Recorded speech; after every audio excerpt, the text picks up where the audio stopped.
नमस्कार दोस्तों, क्या आपने कभी सोचा है कि हुक्का जो आज गांव के हर घर और चौपाल से लेकर शहरों के हुक्का बार में हर रोज चलता है, आखिर इसका जन्म कैसे हुआ? हुक्का किसने बनाया था और क्यों बनाया था? क्योंकि कोई भी चीज ऐसे ही नहीं बनती, हर चीज के पीछे एक कहानी होती है, एक जरूरत होती है। और हुक्के की कहानी तो वाकई में बहुत कमाल की है। तो चलिए दोस्तों, हुक्का जिसे लोग पार्टियों में, चौपालों में और महफिलों में शौक से पीते हैं, जानते हैं उसका आविष्कार किसने, कब और कैसे किया था। कहानी शुरू होती है लगभग सन 1600 के आसपास, जब मुगल बादशाह अकबर का शासन था। उस समय भारत में पुर्तगाली व्यापारी पहली बार तंबाकू लेकर आए थे। विदेश से आई ये चीज नई थी, इसलिए लोगों में जिज्ञासा भी थी और लालच भी था। लोग इसे मुंह में रखकर जलाकर सीधे पीने लगे। लेकिन जल्दी ही मुगल दरबार के हकीमों ने देखा कि तंबाकू सीधा पीना बहुत नुकसानदायक है। कई लोगों को खांसी, सांस की तकलीफ और दिल की धड़कन तेज होने लगी थी। अब अकबर का दरबार उस समय दुनिया का सबसे अमीर और विद्वान दरबार माना जाता था। उसमें एक बहुत ही बुद्धिमान वैद्य डॉक्टर हुआ करते थे, हकीम अबुल फतेह गिलानी। ये गिलानी साहब मूल रूप से ईरान, पर्सिया से आए थे और अकबर के निजी हकीम बन गए थे। जब उन्होंने देखा कि लोग तंबाकू के धुएं से बीमार पड़ रहे हैं, तो उन्होंने सोचा क्या कुछ ऐसा किया जा सकता है कि तंबाकू का मजा भी बना रहे लेकिन नुकसान कम हो जाए। हकीम गिलानी ने एक प्रयोग किया। उन्होंने सोचा अगर धुआं पानी से होकर गुजरे तो शायद उसकी गर्मी और जहरीले तत्व कम हो जाएंगे।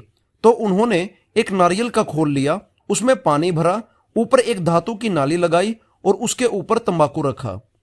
अब जब उन्होंने धुआं खींचा तो धुआं पहले पानी से होकर गुजरा, थोड़ा ठंडा हुआ, थोड़ा फिल्टर हुआ और बाहर आया मुलायम धुआं। बस यही था दुनिया का पहला हुक्का। जब अकबर ने यह तरीका देखा तो वह बहुत प्रभावित हुए। उन्होंने कहा अब यह चीज सिर्फ इलाज नहीं बल्कि आराम का जरिया भी है। धीरे धीरे यह प्रयोग मुगल दरबार में शाही शौक बन गया। महलों में सोने चांदी के हुक्के बनने लगे, रतन जड़े पाइप और सुगंधित तंबाकू आने लगे। हुक्का अब सिर्फ एक पीने की चीज नहीं रही बल्कि शान और हैसियत की पहचान बन गया। भारत से यह चलन ईरान, अफगानिस्तान, अरब और मिस्र तक पहुंच गया। हर जगह इसने नया रूप ले लिया। कहीं इसे नारगिला कहा गया, कहीं शीशा और कहीं गिलियून। हुक्के का रूप भी बदलता गया। नारियल की जगह कांच का बेस आ गया, धातु की जगह तांबे और पीतल की पाइप आ गई और अब तो फ्लेवर्ड तंबाकू और इलेक्ट्रॉनिक हुक्के भी आ चुके हैं। समय के साथ हुक्का एक संस्कृति बन गया। गांव में चौपाल पर लोग कहते थे पहले हुक्का फिर चर्चा। लेकिन आज के समय में हुक्का एक फैशन आइकन बन गया है। हकीम गिलानी ने जिस चीज को इलाज के लिए बनाया था वो अब आदत और नशे की चीज बन गई। तो अगर कोई आपसे पूछे हुक्का किसने बनाया, तो जवाब है हकीम अबुल फतेह गिलानी, सन 1600 के आसपास अकबर के दरबार में। और क्यों बनाया? ताकि तंबाकू के हानिकारक असर को कम किया जा सके। कैसे बनाया? नारियल के खोल, पानी और पाइप से। एक सरल लेकिन बुद्धिमानी भरा प्रयोग।